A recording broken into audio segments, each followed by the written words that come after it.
చీపురు పట్టిన ప్రధాని మోడీ విద్యార్థులతో కలిసి స్వచ్ఛ భారత్లో మోడీ ప్రజల భాగస్వామ్యంతోనే స్వచ్ఛ భారత్ ప్రజలు ఇందులో విరివిగా పాల్గొనాలి.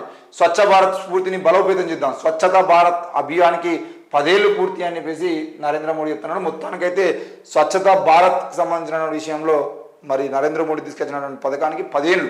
ఈ 10 ఏళ్ళలో ఈయన 10 సార్లు చీపురు పట్టింటాడు. 10 సార్లు కూడా ఫోటోల కోసమే పడతారు.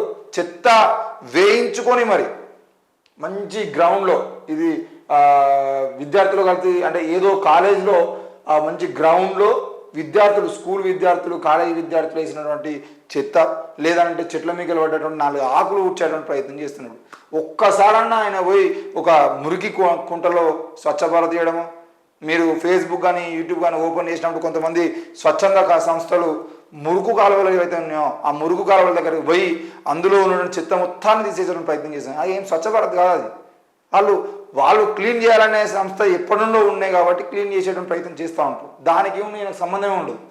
మరి ఈయన చేసేది ఏంటి అని అంటే స్వచ్ఛ భారత్ పేరుతోని ఒక పథకం తీసుకొచ్చి దాని పేరుతోని 1000 కోట్ల రూపాయలు దాని మీద ఖర్చు చేసి మొత్తం స్వచ్ఛ భారత్ పేరుతో చేస్తామనంటే మరి ఈ రోజు చీపురు పట్టుకొని ఊడుస్తున్న జిహెచ్ఎంసీ కార్మికులకు లేదంటే మున్సిపల్ కార్మికులకు ఏ ఒక్కరి జీవితాలు ఈయన తీసుకొచ్చిన స్వచ్ఛ భారత్ కార్యక్రమం ద్వారా బాగుపడేది లేదు. స్వచ్ఛ భారత్ రోజు చేస్తున్నది ఎవరు? ఇక స్వచ్ఛ భారత్ సంబంధించిన విషయంలో మనం ప్రధానంగా ఒక అంశం మాట్లాడుకోవాల్సిన అవసరం ఉంది. మొన్న విజయవాడలో వరదలు వచ్చినాయి, ఇక్కడ ఖమ్మంలో వరదలు వచ్చినాయి. వరదలు వచ్చినప్పుడు ఏమైంది? అయ్యో వరదలు వచ్చినాయి అని చెప్పేసి ప్రతి ఒక్కరు బాధపడ్డారు.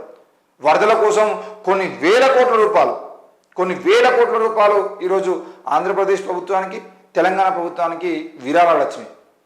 మొదటి నుండి ఏ హీరో ఎంతెంత ఇచ్చిర్రు అని మనం చూసినాం. హీరోలు లేదంటే సంస్థలు రియల్ ఎస్టేట్ వ్యాపారస్తులు ఆఖరికి జియో సంస్థ కూడా 20-30 కోట్ల రూపాయలు 8 కోట్ల రూపాయలు ఇచ్చింది. మరి ఇన్ని కోట్ల రూపాయల ఆదాయము అంటే సంస్థల నుండి వాళ్ళకు ముఖ్యమంత్రి నిధికి వచ్చినప్పుడు ఎవరికి పంచిర్రు ఈ పైసలన్నీ? ఎవరికి వంచాల్సి వచ్చింది ఈ పైసలన్నీ? ఈ పంచే క్రమంలో ఎవరెవరికి లాభం చేకూరింది అనే విషయాన్ని మనం చూస్తే హైదరాబాదు కానీ లేదంటే ఖమ్మంలో వరదలు వచ్చినా లేదంటే విజయవాడలో వరదలు వచ్చినా వరంగల్లో వరదలు వచ్చినా ఎక్కడ వరదలు వచ్చినా ఫర్ ఎగ్జాంపుల్ వరదలు ఖమ్మము విజయవాడను తీసుకుంటే విజయవాడలో వరదలు వచ్చినప్పుడు విజయవాడ మొత్తాన్ని కడగడానికి రాష్ట్రంలో ఉన్నటువంటి ఫైర్ ఇంజన్లను అలాగే ఆ సిటీలో ఉన్నటువంటి చాలామందిని తీసుకొని వచ్చి ఆ విజయవాడ మొత్తాన్ని కడిగేటువంటి ప్రయత్నం చేశారు. ఇక కడిగేటువంటి ప్రయత్నం ఎవరు చేసిర్రు? మున్సిపల్ కార్మికులకు సంబంధించిన విషయం మనం గమనించినట్లయితే మున్సిపల్ కార్మికులు ఎవరైతే ఉన్నారో మున్సిపల్ కార్మికులు వాళ్ళ ఇండ్లు మునిగిపోయినాయి. ఆల్రెడీ వాళ్ళ ఇండ్లు మొత్తం మునిగిపోయి వాళ్ళ ఇండ్లను కడుక్కొని పొద్దున్నే లేచి వాళ్ళు చీపురు పట్టుకొని విజయవాడను కడగడం, మళ్ళీ మధ్యాహ్నం సమయంలో సాయంత్రం సమయంలో ఇంటికి వచ్చిన తర్వాత వీళ్ళ ఇల్లు కడుక్కోవడం. మా అందరికేమో మిగతా ప్రజలందరికేమో కేవలం వాళ్ళ ఇల్లు కడుక్కోవడానికే కన్నీళ్ళు అయ్యో అని చెప్పేసి శోకాలు పెట్టి మొత్తం వాళ్ళ బాధ వాళ్ళకు ఉంటుంది. నేను చెప్పే అంశాన్ని మాత్రం అర్థం చేసుకోండి. మన ఇల్లు మనం కడుక్కోవడానికి మన అంటే వరదలో కొట్టుకుపోయినటువంటి వస్తువుల్ని మనం క్లీన్ చేసుకోవడానికి లేకపోతే ఇంకేదైనా పుస్తకాలు ఏది చూసినా బోర్డు కానీ ఇంకేమైనా సామాన్లు ఉంటే వాటన్నిటిని కడుక్కోవడానికి మనకు ఎంతో బాధ కలిగితే మరి మున్సిపల్ కార్మికులు ఎవరైతే ఉన్నారో ప్రతిరోజు స్వచ్ఛ భారత్ చేస్తున్నటువంటి కార్మికులు ఎవరైతే ఉన్నారో వాళ్ళకు సంబంధించిన విషయంలో మాత్రం వాళ్ళు విజయవాడను కడిగిర్రు, వాళ్ళ ఇండ్లను వాళ్ళు కడుక్కున్నారు. ఉదయం లేచి కన్నీళ్లతో వచ్చి విజయవాడ మొత్తాన్ని కడిగి మళ్ళీ పోయి సాయంత్రం కన్నీళ్లతో వాళ్ళ రూముల్ని కడుక్కున్నారు, కన్నీళ్లతో వాళ్ళ గుడిసెని కడుక్కున్నారు. మున్సిపల్ కార్మికుల గుడిసెలు కొట్టుకోపోయినాయి. మరి దీని గురించి ఎవడు మాట్లాడు? 15,000 రూపాయలు ఇస్తాం, 16,000 రూపాయలు ఇస్తాం, 20,000 రూపాయలు ఇస్తామని ప్రకటించినటువంటి 2 తెలుగు ప్రభుత్వాలు మున్సిపల్ కార్మికులకు 1,00,000 రూపాయలు ప్రకటించండి. ఎవరి ఇల్లు వాళ్ళు కట్టుకోవడానికి కష్టమైంది కదా.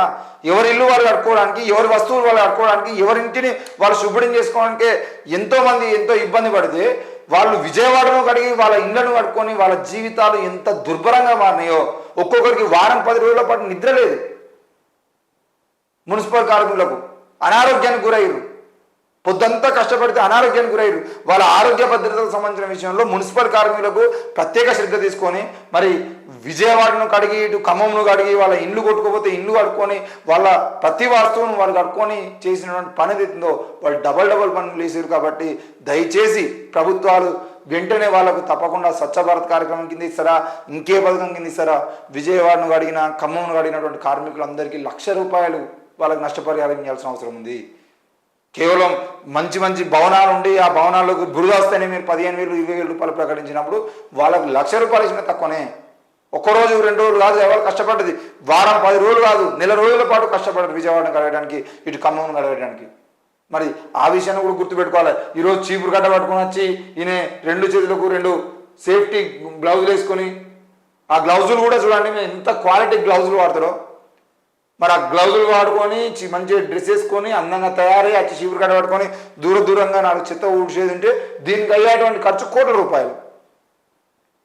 కేవలం ఈ ఫోటో దిగి ఈయన చేసిన కార్యక్రమానికి నిన్న ఎంత లేదన్నా కొన్ని ₹1,00,00,000 ఖర్చు అయి ఉంటుంది. మరి నరేంద్ర మోడీకి సంబంధించిన విషయంలో చీపురు పడితేనేమో ₹1,00,00,000 ఖర్చు.